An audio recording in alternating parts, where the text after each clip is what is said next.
तो बच्चों, आज हम लोग को जो टॉपिक ऑर्गेनिक में देखना है वह है नाइट्रीन। नाइट्रीन इंटरमीडिएट है तो छोटा, लेकिन बहुत इम्पोर्टेंट होता है। आइए हम लोग देखते हैं। टॉपिक हमारा है नाइट्रीन।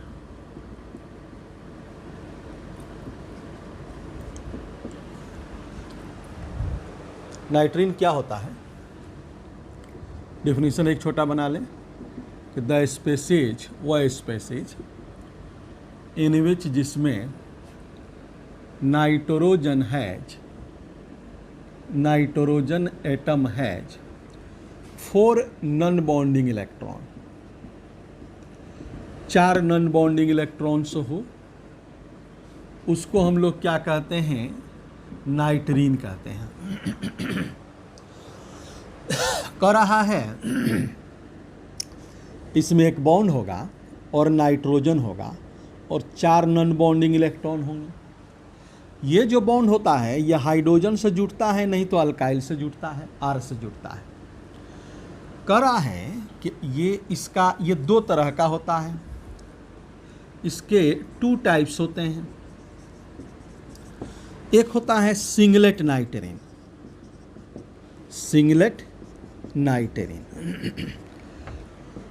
और दूसरा होता है ट्रिपलेट नाइट्रीन, जिस तरह उसमें होता था कार्बिन में। अच्छा, कुछ और बात दिमाग में रखें कि यह हाईली अनस्टेबल होता है, हाईली अनस्टेबल होता है। और अनस्टेबिलिटी में कार्बिन से ज़्यादा अनस्टेबल होता है। ये नाइट्रीन जो है ये ज़्यादा अनस्टेबल होता है कार्बिन के तुलना में। करा है, और यहाँ पे देखिए ना 6 इलेक्ट्रॉन है, 2 2 4 2 6, तो ये इलेक्ट्रोफाइल होगा। 6 इलेक्ट्रॉन यहाँ पे है तो ये इलेक्ट्रॉन डेफिशिएंट होगा। और जो इलेक्ट्रॉन डेफिशिएंट होता है वह क्या होता है? इलेक्ट्रोफाइल होता है। और इलेक्ट्रोफाइल में अच्छा इलेक्ट्रोफाइल होगा, गुड इलेक्ट्रोफाइल होगा। इसलिए गुड इलेक्ट्रोफाइल होगा कि नाइट्रोजन जब इलेक्ट्रॉन खींचेगा तो कार्बन से ज़्यादा खींचेगा, इसलिए कि नाइट्रोजन का इलेक्ट्रोनिगेटिविटी कार्बन की तुलना में ज़्यादा होता है। तो आप ये लिखेंगे कि गुड न्यूक्लियोफाइल होता है, गुड इलेक्ट्रोफाइल होता है, अच्छा इलेक्ट्रोफाइल होता है। अब सिंगलेट नाइट्रीन और ट्रिपलेट नाइट्रीन को हम कैसे गप करें? तो कह रहा है सिंगलेट नाइट्रीन में एक बॉन्ड रहेगा, वो हाइड्रोजन से या आर से जुटे, और 2 इलेक्ट्रॉन इसमें हमेशा पेयर में होगा। यहाँ ट्रिपलेट में भी क्या होगा? एक बॉन्ड रहेगा और 2 इलेक्ट्रॉन हमेशा पेयर में रहेगा। अगर वह सिंगलेट नाइट्रीन है तो इसके रिमेनिंग 2 इलेक्ट्रॉन पेयर में होंगे, एक ही ऑर्बिटल में होंगे। और अगर ये ट्रिपलेट नाइट्रीन है तो रिमेनिंग 2 इलेक्ट्रॉन जो है वह अनपेयर्ड फॉर्म में होंगे। जो सिंगलेट में होगा वही ट्रिपलेट में होगा आधा। बचा जो आधा, अगर वह दोनों इलेक्ट्रॉन एक ऑर्बिटल में है तब तो वह सिंगलेट नाइट्रीन है, और दोनों इलेक्ट्रॉन 2 डिफरेंट ऑर्बिटल में है तो वह क्या है? ट्रिपलेट नाइट्रीन है। और इसका अगर हम हाइब्रिडाइजेशन की बात करें तो ये क्या होगा भाई? 1 2 3 के लिए sp2 हाइब्रिडाइजेशन होगा। और यहाँ हम हाइब्रिडाइजेशन की बात करें तो 1 पेयर 2 पेयर, इनसे तो हाइब्रिडाइजेशन निकलेगा नहीं। एक इलेक्ट्रॉन, अनपेयर्ड इलेक्ट्रॉन से हाइब्रिडाइजेशन नहीं निकलता है। तो यहाँ पे हाइब्रिडाइजेशन हमारा क्या होगा? sp होगा। अच्छा, थोड़ा और अगर हम इसके स्ट्रक्चर को गप करें तो आपका ये नाइट्रोजन हो गया, और एक ये ऑर्बिटल जहाँ पे 2 इलेक्ट्रॉन है, फिर एक ये ऑर्बिटल जहाँ 2 इलेक्ट्रॉन है, एक ऑर्बिटल इसमें खाली होगा। चूंकि ये sp3 हाइब्रिडाइजेशन तो है नहीं, sp2 हाइब्रिडाइजेशन है। sp2 का मतलब एक ऑर्बिटल हमारा खाली होगा। इसमें जो हमारा होता है p orbital is vacant. p orbital क्या होता है? वैकेंट होता है। अगर इसको थोड़ा हम और फ्रेश गप करें तो यहाँ पे इसका स्ट्रक्चर कैसा जाएगा? ऐसा जाएगा। ये नाइट्रोजन हो गया और ऐसे,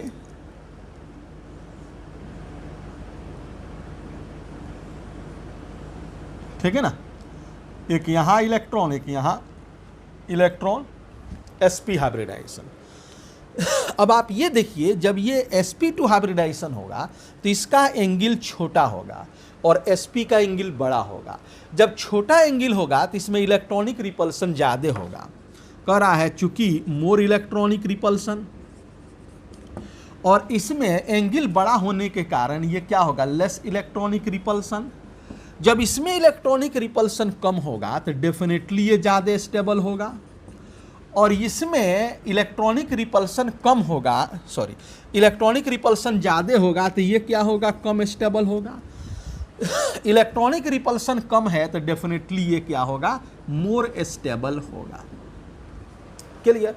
ये तो थोड़ा बहुत व्यू हमने गप किया कि भाई नाइट्रीन किसे कहते हैं, नाइट्रीन दो तरह के होते हैं, और थोड़ा बहुत गप किया।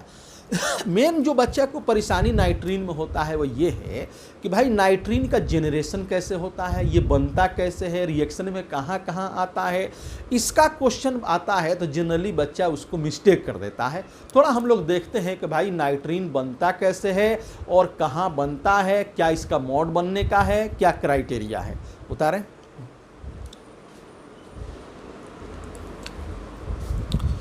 अब देखो बच्चों, हम लोग देखने जा रहे हैं कि भाई ये नाइट्रीन कैसे बनता है, कहाँ कहाँ बनता है। तो हम लोग देखने जा रहे हैं जेनरेशन ऑफ नाइट्रीन्स।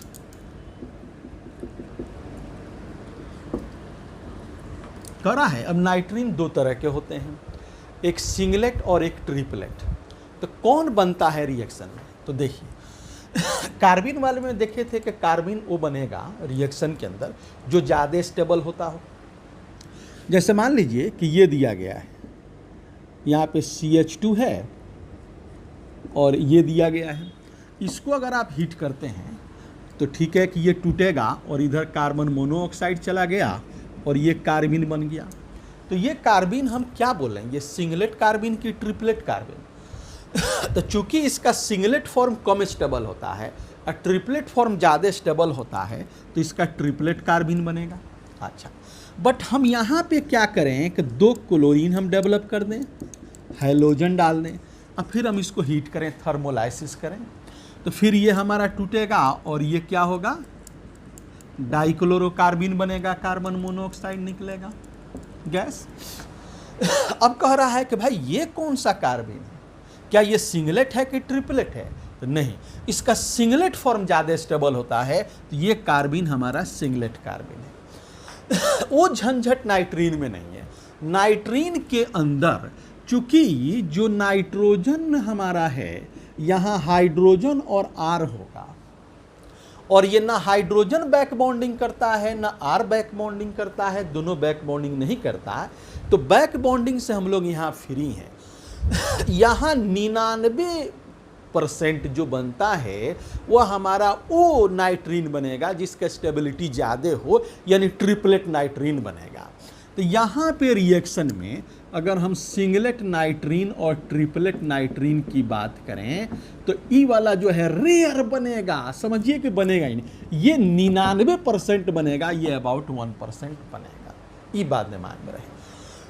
अब जेनरेशन ऑफ नाइट्रीन हम लोग देखने जा रहे हैं, तो आइए हम लोग शुरू करते हैं।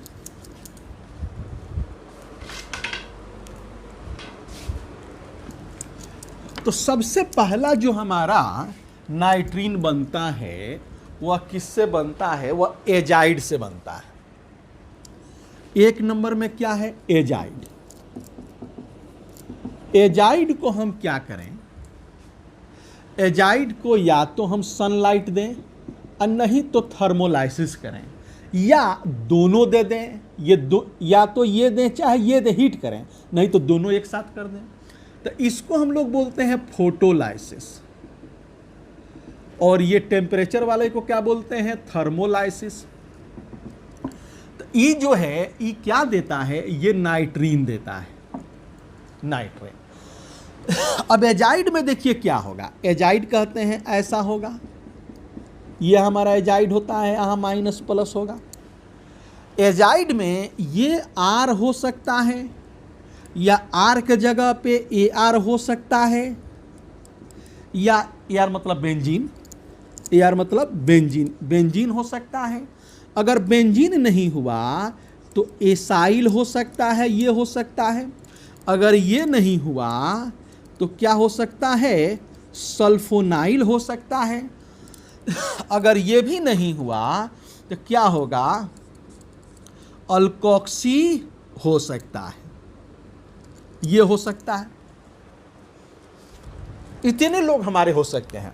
अब देखिए ये आर है ना, तो इसको हम बोलेंगे अल्काइल एजाइड, सिर्फ यही बदलेगा। अगर ये रहेगा तो हम क्या बोलेंगे, अल्काइल एजाइड बोलेंगे। इसको बोलेंगे हम क्या बोलेंगे, एराइल एजाइड या फिनाइल एजाइड।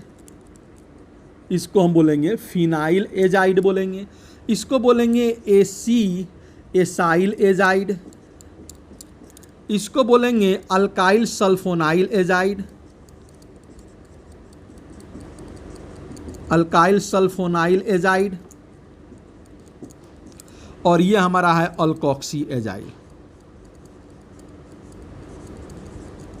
ठीक है ना। अब इनको हम क्या करेंगे, या तो सनलाइट दें, चाहे हम हीट कर दें, या सनलाइट और हीट दोनों दे दें, तो क्या होगा, यहीं से बॉन्ड फ्रैक्चर कर जाएगा। क्योंकि आप देख रहे हैं कि ये माइनस प्लस में इंटरेक्शन होगा, तो इंटरेक्शन होगा तो नाइट्रोजन पे 2 बॉन्ड पहले से था, और ये वाला प्लस माइनस ये बॉन्ड बन गया, तो ये तो N2 गैस हो गया भाई, ये N2 गैस हो गया। अब बचा कौन, ये R ऐसे नाइट्रोजन, और एक ये इलेक्ट्रॉन एक ये इलेक्ट्रॉन, ये हमारा नाइट्रीन बन गया। बात समझ रहे हैं ना। अब ये देखिए, मान लीजिए कि हमारा क्वेश्चन ये दिया गया है, ये दिया गया है, इसको अगर हम हीट करेंगे तो क्या बनेगा। तो आपके दिमाग में होना चाहिए कि ये जो हमारा N3 होता है, एक्चुअल में ये ऐसा होता है, ये दिमाग में आपको रहना चाहिए, ये ऐसा होता है। जब हीट किया जाएगा तो ये टूट जाता है, और ये हमारा बन जाता है ऐसे प्लस N2 गैस। N2 काफ़ी स्टेबल गैस है, वो चला जाता है। मान लीजिए कि अगर ये नहीं दिया गया, ये दिया गया है, यहाँ पे दिया गया है CH3 और S डबल बॉन्ड O और N, ये दिया गया है। इसको अगर हम हीट करें तो क्या होगा, तो क्या होगा भाई, ये माइनस प्लस में अट्रैक्शन होगा तो N2 निकल जाएगा, और इतना का हमारा एजाइड बन जाएगा, क्या बन जाएगा, नाइट्रीन्स बन जाएगा। क्लियर, उतारिए।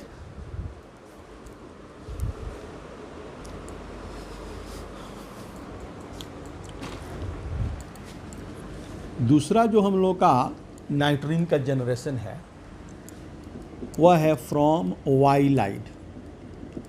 पहले वाइलाइट क्या होता है थोड़ा वो समझें। कह रहा है कि R होगा और नाइट्रोजन होगा और X होगा, नाइट्रोजन पर माइनस होगा, X पर प्लस होगा, और ये X बराबर, जहाँ पे वेयर X बराबर N नाइट्रोजन और Me का होल 2 प्लस। ठीक है ना, प्लस तो वहाँ दिए ही हुए हैं, नहीं तो नाइट्रोजन होगा तो Me3 अब प्लस, अगर सल्फर होगा तो Me2 होगा। यानी अगर हम इसको हम क्या करेंगे, या तो सनलाइट देंगे, चाहे हम हीट करेंगे, या दोनों देंगे। तो ये क्या होगा, ये चला जाएगा यहाँ पे, ये नाइट्रीन बन जाएगा।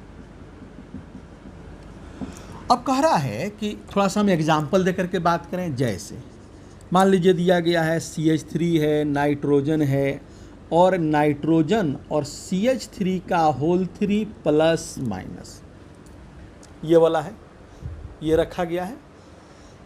ये कहीं रिएक्शन में आपको दिखे और वहाँ हीट करे या सनलाइट दे, तो आप क्या करेंगे, तो आप करेंगे क्या, जब हीट देंगे ना तो यहीं से फ्रैक्चर कर जाएगा, यहाँ से फ्रैक्चर हो करके और ये बन जाएगा।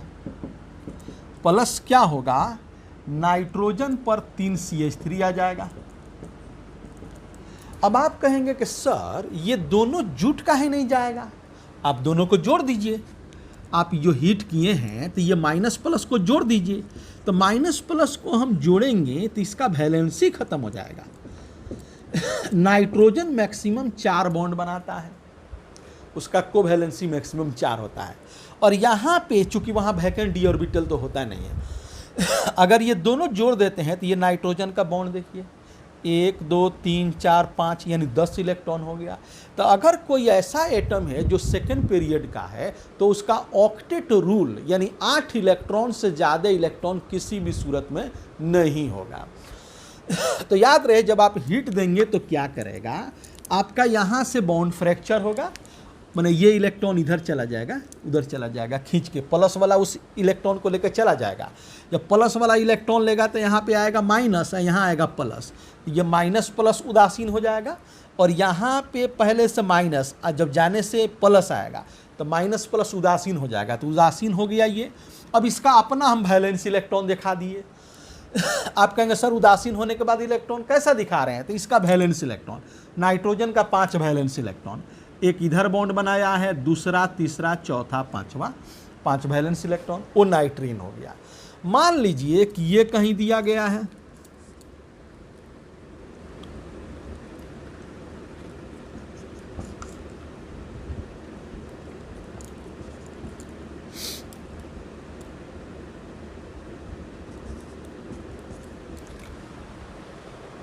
ये दिया गया है,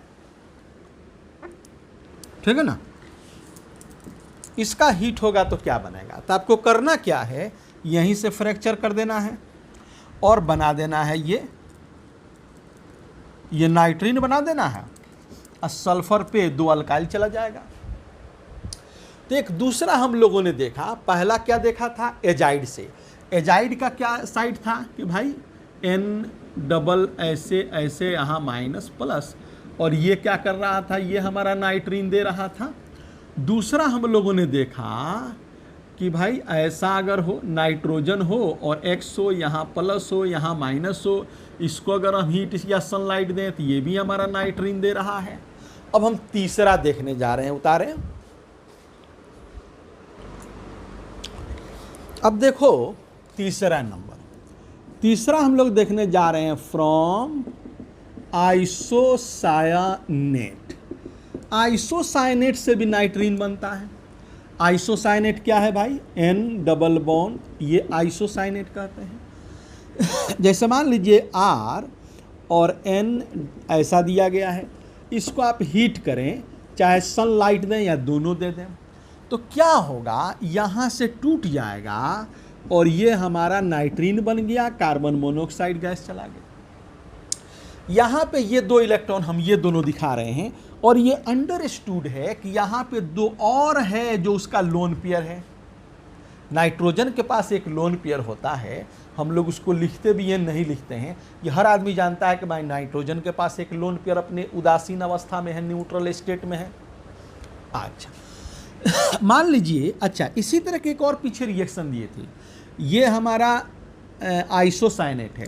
अगर यहीं पे ऐसा हो CH3 और ये दिया गया हो, याद कीजिए ये क्या है, ये कीटीन है, ये हमारा है आइसोसाइनेट है, और ये क्या है, कीटीन है।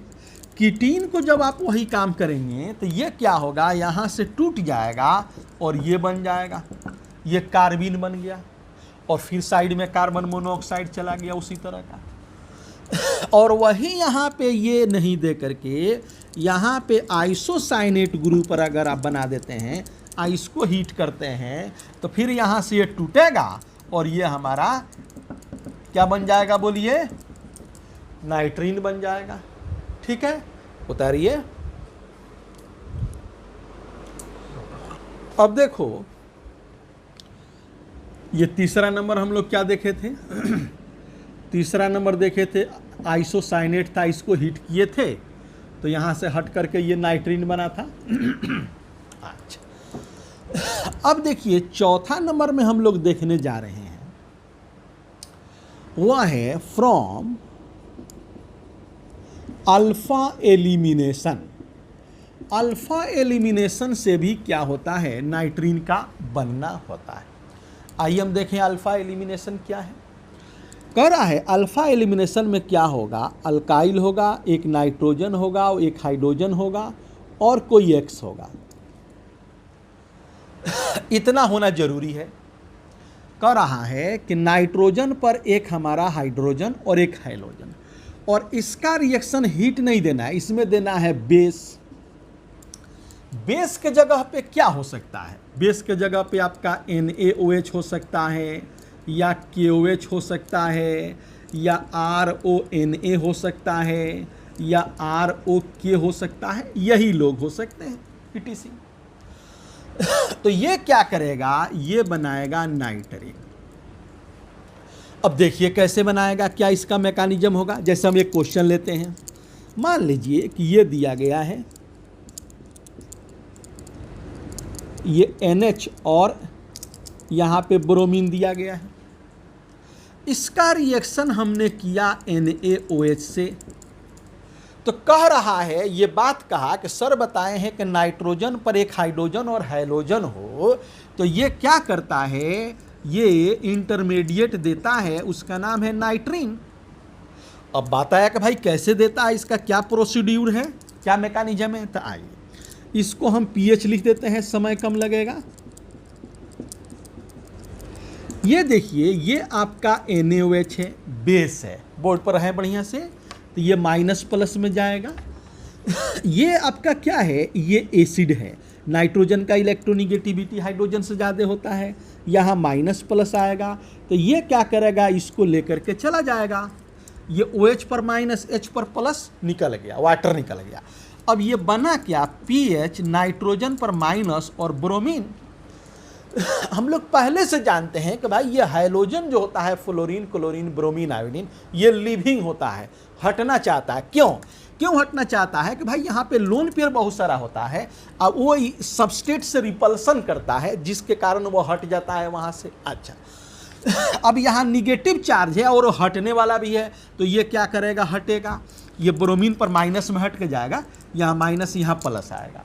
अब ये माइनस सोडियम पर प्लस, तो ये क्या निकल गया भाई, ये हमारा NaBr चला गया, और ये बन गया pH नाइट्रोजन और उदासीन हो गया। ये जाने से यहाँ प्लस आएगा, वहीं माइनस है, तो माइनस प्लस उदासीन हो गया। उदासीन हो गया तो उसका अपना हम वैलेंस इलेक्ट्रॉन दिखा देंगे, या तो नाइट्रीन वाला 2 दिखाइए, नहीं तो चारों दिखाना है तो चारों दिखा दीजिए, वो स्ट्रक्चर बन गया। ठीक है ना। मान लीजिए कि एक और हम लेते हैं, ये दिया गया है,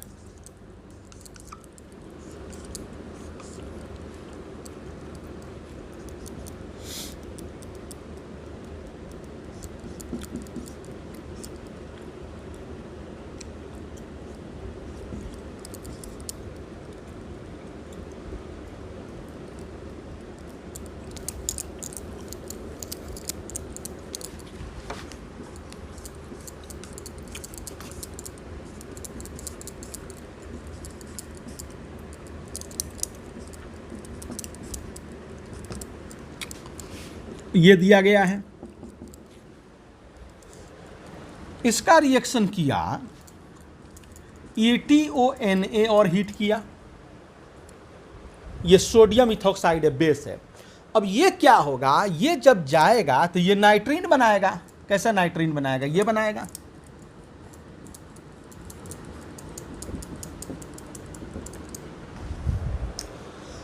बनाएगा ना भाई, कैसे बनाएगा, यहां देख लीजिए मैकेनिज्म। अगर हम उसका मैकेनिज्म लिखें, इसको हम pH लिख देते हैं, नाइट्रोजन, हाइड्रोजन, आयोडीन। इसका रिएक्शन अगर हम करें ETONA तो क्या होगा। तो हम लोग जानते हैं कि भाई ये मेटल है, प्लस, नॉन मेटल पे माइनस, ये यहाँ आएगा। क्यों? क्योंकि ये नाइट्रोजन का इलेक्ट्रोनिगेटिविटी से ज़्यादा होता है, ये एसिडिक पोजीशन है, तो यहाँ पे प्लस, यहाँ माइनस होगा। तो ये क्या हुआ, ETOH इथाइल अल्कोहल चला गया। ये क्या हो गया, PHC double bond O nitrogen और आयोडीन हो गया यहाँ माइनस। फिर हम लोग जानते हैं कि भाई ये लिविंग ग्रुप है, वो हट जाएगा, तो RC double bond O nitrogen lone pair, और आयोडीन पर माइनस जाएगा, वो आयोडीन पर माइनस सोडियम पर प्लस मिल करके NaI चला जाएगा, ये बन गया। अल्फा एलिमिनेशन का मतलब क्या है कि जो हटना होगा दोनों लोगों का वो अल्फा पोजीशन से हो गया, यानी एक ही जगह से होगा। तो हाइड्रोजन जहां से हटा है वहीं से आयोडीन भी हटा है। हाइड्रोजन नाइट्रोजन पे है, आयोडीन भी नाइट्रोजन पे है, तो दोनों एक ही जगह से हट रहा है, इसलिए अल्फा एलिमिनेशन हुआ। एलिमिनेशन हटने को कहते हैं। उतारिए। तो बच्चे अगला है, चौथा में क्या देखे थे हम लोग? वाइलाइट। वाइलाइट से हम लोग, चौथा क्या था अभी? Alpha elimination. नाइट्रोजन था, वहाँ एक हाइड्रोजन था, एक एक्स था, इसमें हम बेस इस्तेमाल किए थे तो ये नाइट्रीन बना था। अब हम लोग अगला पांचवा देखने जा रहे हैं। 5 नंबर में कह रहा है कि फ्रॉम नाइट्रो अल्केन या नाइट्रोसो अल्केन, इससे भी क्या होता है? नाइट्रीन का बनना होता है। ये थोड़ा सा डेंजरस है, ये तो एक पूछता नहीं है, पूछता है तो बहुत टफ होता है क्वेश्चन। आइए हम देखते हैं। कह रहा है कि ये दिया गया है RnO2 हो, अगर ये नहीं हो तो RnO हो। ये नाइट्रो है और ये नाइट्रोसो है। इनका रिएक्शन किया जाए, एक फॉस्फोरस हो और वहाँ पे 3 अल्काइल हो, फॉस्फोरस पे लोन पेयर होगा, तो ये क्या होगा? ये दोनों में नाइट्रीन बनाएगा, अब प्लस POR3 बन के चला जाएगा। जैसे हम थोड़ा क्वेश्चन लें, मान लीजिए कि R के जगह पे हमने रख दिया CH3 और ये NO2 है, ये दोनों एक ही है। इसका रिएक्शन हमने किया P और एक बेंजीन, दूसरा बेंजीन R, बेंजीन को भी आप ले सकते हैं, अल्काइल को भी ले सकते हैं, कोई दिक्कत की बात नहीं है। ये लिया, यहाँ पे लोन पेयर है, तो ये क्या करता है? CH3 और ये नाइट्रीन बनाएगा, अब plus P double bond O और एक बेंजीन यहाँ, दूसरा बेंजीन यहाँ और तीसरा बेंजीन यहाँ, ये बन जाएगा। इसी को आप ऐसे भी लिख सकते हैं, इस स्ट्रक्चर को जो अभी हम लिखे, इसको लिख सकते हैं PO अब PH3। ये बेंजीन को PH कहते हैं तो PO PH3 कह सकते हैं। अच्छा, मान लीजिए कि हम यहाँ पे लिया, यहाँ बेंजीन ले लिया R के जगह पे और N ऐसे लिया और इसका रिएक्शन कर दिया P CH3 का होल 3 दे दिया। 3 R लेना है ना, तो क्या होगा कि ये इसका नाइट्रीन बना लेगा, ये नाइट्रीन बना लेगा, अब प्लस क्या होगा? POCH3 का होल 3 बन जाएगा। अब मसला है इसका मैकेनिज्म, भाई कैसे ये हो रहा है, थोड़ा ये देखते हैं।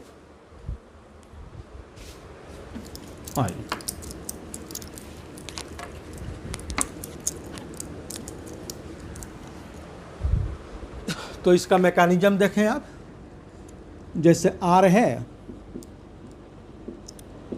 ये दिया गया है, इसका रिएक्शन हम कर रहे हैं PR3, ये दिया गया, ये आया यहाँ पे, इस इलेक्ट्रॉन को क्या किया? अंदर शिफ्ट कर दिया, तो ऐसा हो गया PR3 प्लस हो गया,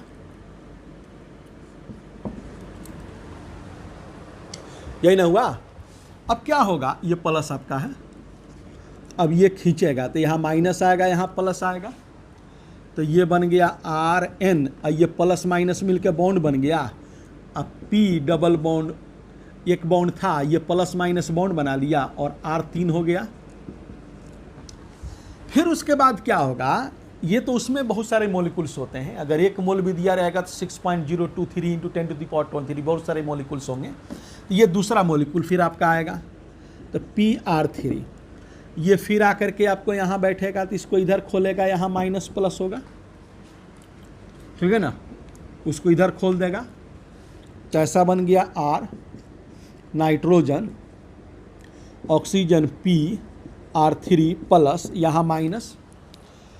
फिर क्या होगा? ऑक्सीजन का इलेक्ट्रोनिगेटिविटी नाइट्रोजन से ज़्यादा होने के कारण ये ऐसा हो जाएगा और प्लस POR3 बन जाएगा। तो ये इसका मैकेनिज्म है।